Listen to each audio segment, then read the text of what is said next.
하나님 말씀 빌립보서 1장 12절에서 21절까지의 말씀을 이 아침에 함께 나누겠습니다. 먼저 12절 제가 읽겠습니다.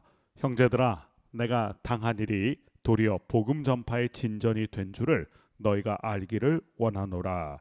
이러므로 나의 매임이 그리스도 안에서 모든 시대 안과 그 밖의 모든 사람에게 나타났으니 형제 중 다수가 나의 매임으로 말미암아 주 안에서 신뢰함으로 겁없이 하나님의 말씀을 더욱 담대히 전하게 되었느니라. 어떤 이들은 투기와 투쟁으로, 어떤 이들은 착한 뜻으로 그리스도를 전파하나니 이들은 내가 복음을 변증하기 위하여 세우심을 받은 줄 알고 사랑으로 하나, 그들은 나의 매임의 괴로움을 더하게 할 줄로 생각하여 순수하지 못하게 다툼으로 그리스도를 전파하느니라. 그러면 무엇이냐? 거칠어로 하나 참으로 하나 무슨 방도로 하든지 전파되는 것은 그리스도니 이로써 나는 기뻐하고 또한 기뻐하리라. 이것이 너희의 간구와 예수 그리스도의 성령의 도우심으로 나를 구원에 이르게 할 줄 아는 고로 나의 간절한 기대와 소망을 따라 아무 일에든지 부끄러워하지 아니하고 지금도 전과 같이 온전히 담대하여 살든지 죽든지 내 몸에서 그리스도가 존귀하게 되게 하려 하나니 이는 내게 사는 것이 그리스도니 죽는 것도 유익함이라. 아멘. 빌립보서는 옥중서신입니다. 감옥에서 편지를 빌립보 성도와 교회에게 쓴 것입니다. 간혹 감옥에서 온 편지를 받을 때가 있습니다. 대부분은 자신의 신세가 이러이러하니 나 좀 도와주세요 라는 글을 받게 됩니다. 그리고 그 편지의 분위기는 대부분은 우울한 분위기입니다. 그러나 바울의 이 옥중서신, 바울이 감옥에서 쓴 편지를 보면 우울하거나 냉소적이거나 절망감에 사로잡혀 있지 않습니다. 오히려 어제 본 것처럼 사도 바울은 성도와 교회에게 따뜻한 마음을 전하고 또 위로와 격려와 사랑으로 가득 차 있습니다. 이 도저히 감옥에서 쓴 편지 같지 않아 보이는 그러한 분위기로 메시지를 전하고 있습니다. 어제 말씀에서 사도 바울이 빌립보 성도와 교회에게 보낸 글에서 두 가지가 기억에 남습니다. 첫 번째는 그의 고백인데 이렇게 고백을 했습니다. 내가 그리스도의 심장으로 너희를 사모하고 사랑한다. 그리스도의 심장, 그리스도의 마음을 가진 사람이 진정으로 사랑할 수 있다는 것을 보여줍니다. 우리의 마음, 우리의 심장으로는 아가페의 사랑, 하나님의 사랑이 흘러나올 수 없습니다.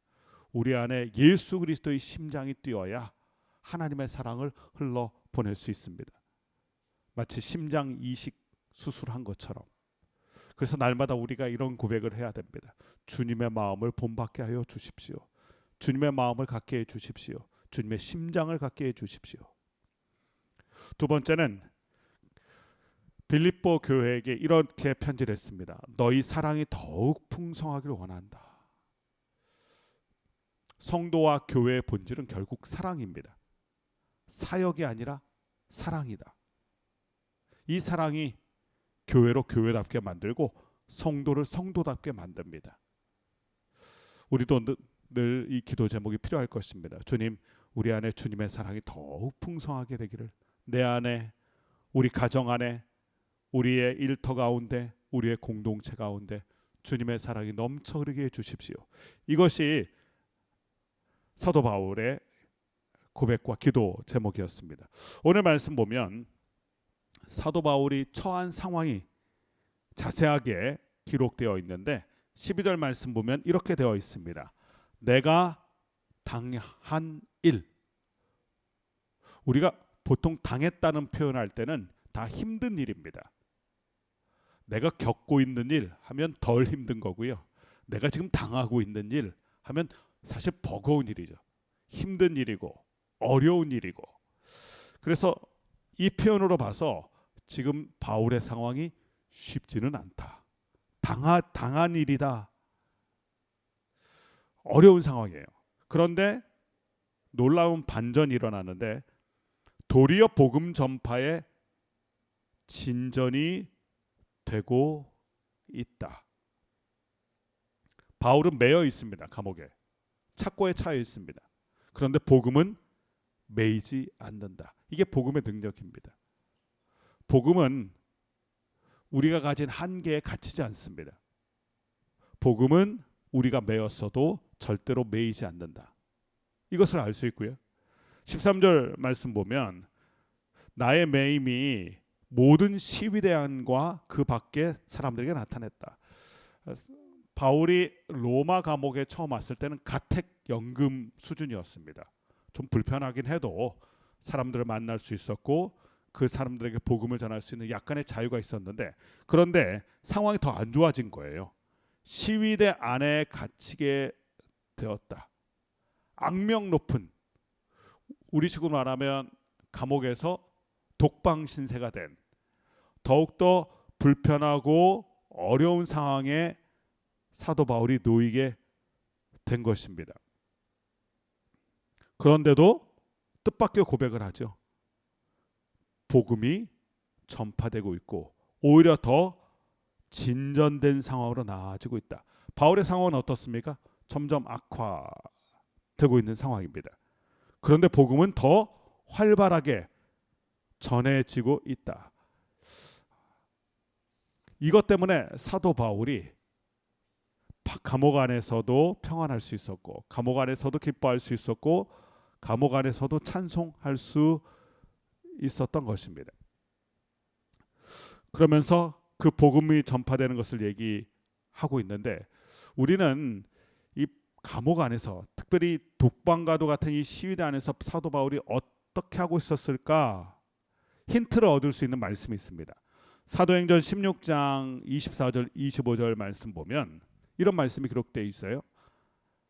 그때도 감옥에 갇혀 있을 텐데, 갇혀 있었던 때인데, 그가 바울과 실라가 기도하고 하나님을 찬송하며 죄수들이 듣더라.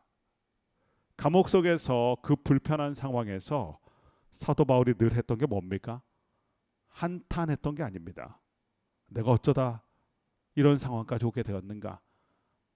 한탄한 게 아니라 오히려 찬송하고 기도하였더라. 시위대 안 감옥에서도 마찬가지였을 것입니다.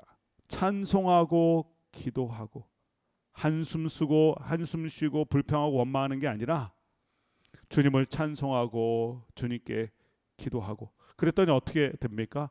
죄수들이 듣더라. 왜 저 사람은 찬송할까? 왜 저 사람은 말씀을 보고 있는 것일까?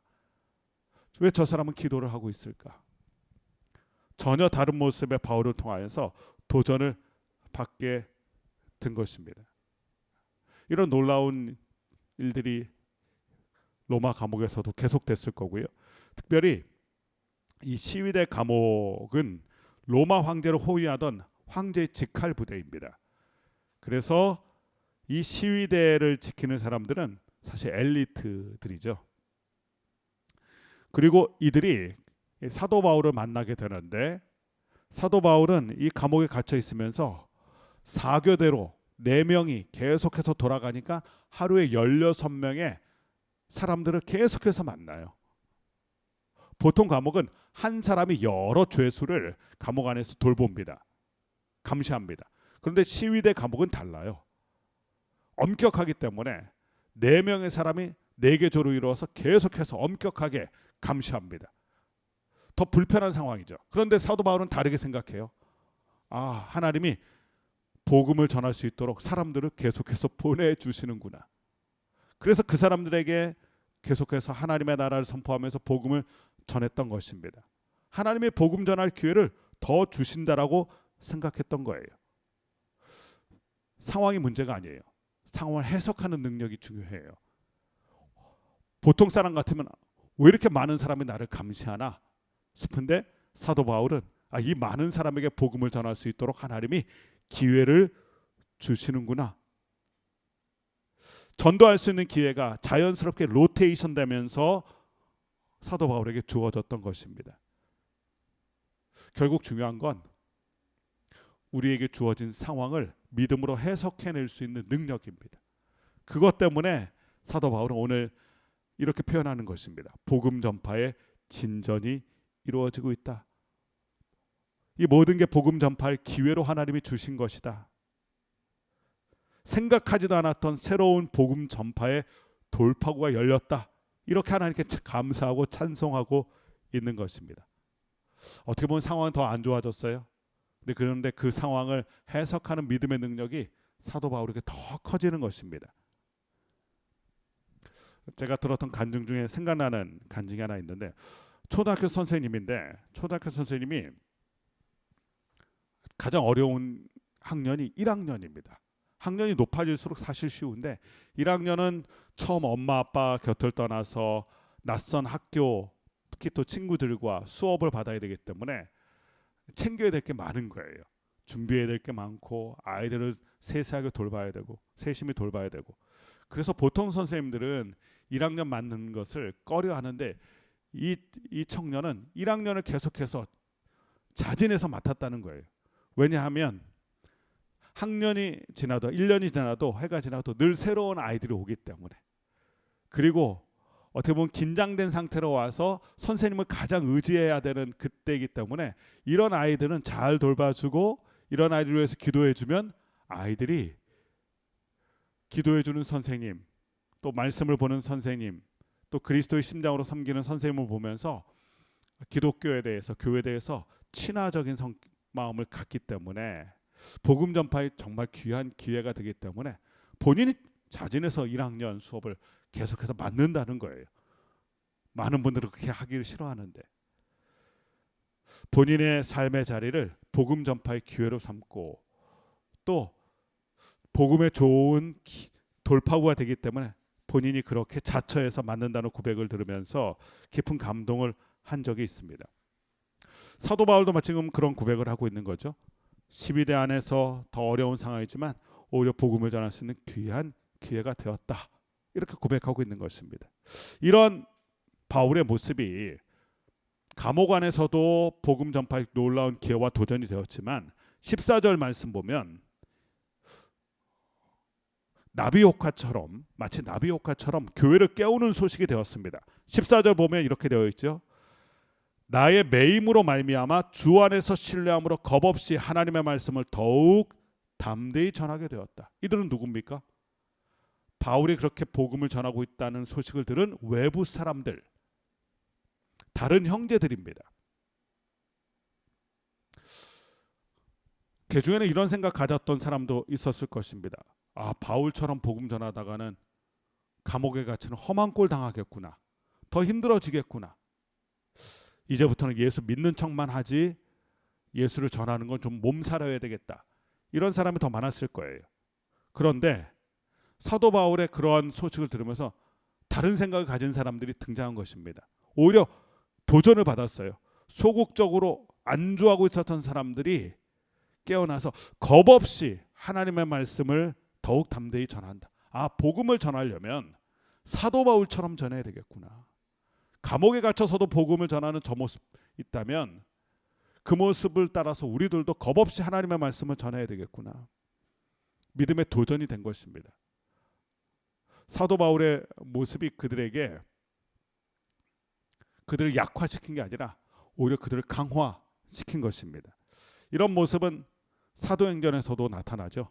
베드로가 옥에 갇혔을 때 성도와 교회가 오히려 더 깨어서 기도했습니다.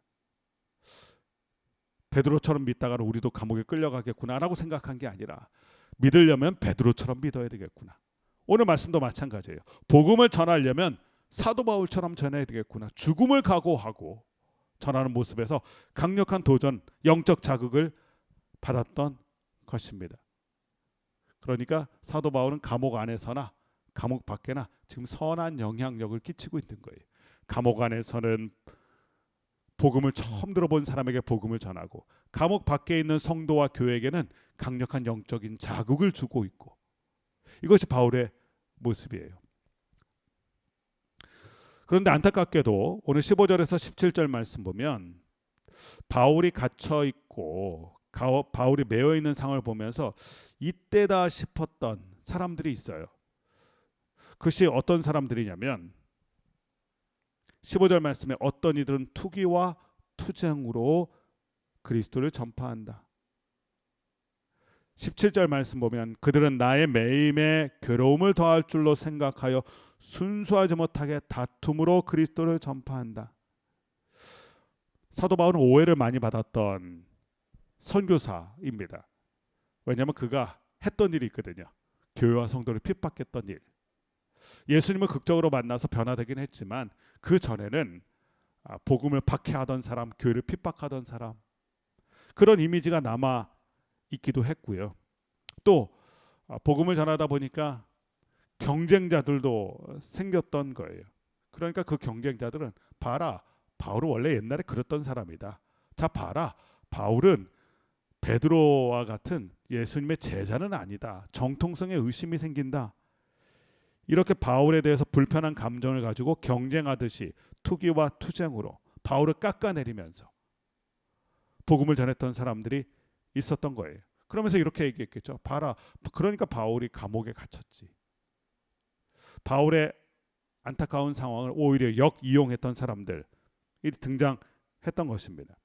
근데 그런 그들을 보면 사실 부하가 치밀을 텐데 사도 바울이 이렇게 얘기합니다. 이게 사도 바울의 넓이와 깊이를 보여주는 본문이에요. 18절 말씀 보면 이렇게 되어 있어요. 전파되는 것은 그리스도니 이로써 나는 기뻐하고 또한 기뻐하리라. 의도적으로 바울을 깎아내리는 사람들이 있었고요. 의도적으로 바울을 무시하던 사람들이 있어요. 바울의 설교를 듣지 말고 내 설교를 들어라. 뭐 이렇게 얘기했던 사람도 있고요. 바울은 좀 미심쩍다 이렇게 말했던 사람도 있고요. 바울이 참 속상했을 텐데 바울이 이렇게 얘기합니다. 나는 기뻐하고 또한 기뻐한다. 전파되는 것은 그리스도니. 예수님만 전파된다면 나는 좀 무시당해도 괜찮다. 예수님만 전해진다면 나는 좀 어려운 상황에 처해도 나는 괜찮다. 무시당해도 괜찮고 욕먹어도 괜찮고 감옥에 갇히는 것도 괜찮다. 이런 바울을 보면서 그의 깊이와 넓이를 보게 됩니다. 우리는 내가 무시당하면 못 견디는 사람들이잖아요.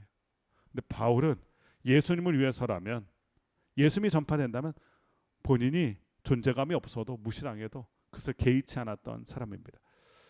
바울의 캐치프레이즈는 언제나 주를 위하여 살든지 죽든지 내 몸에서 그리스도가 존귀하게 된다. 성도와 교회는 이것을 붙잡아야 됩니다. 내가 존귀해지는 인생이 아니에요. 그리스도께서 존귀해지는 인생.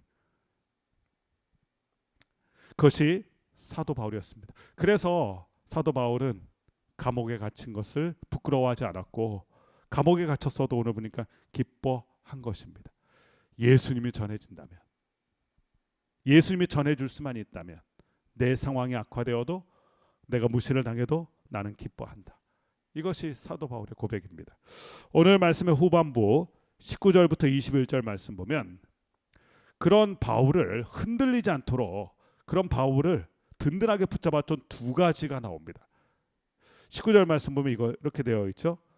너희의 간구와 성령의 도우심. 이것이 바울을 붙들어 주었던 바울의 버팀목입니다.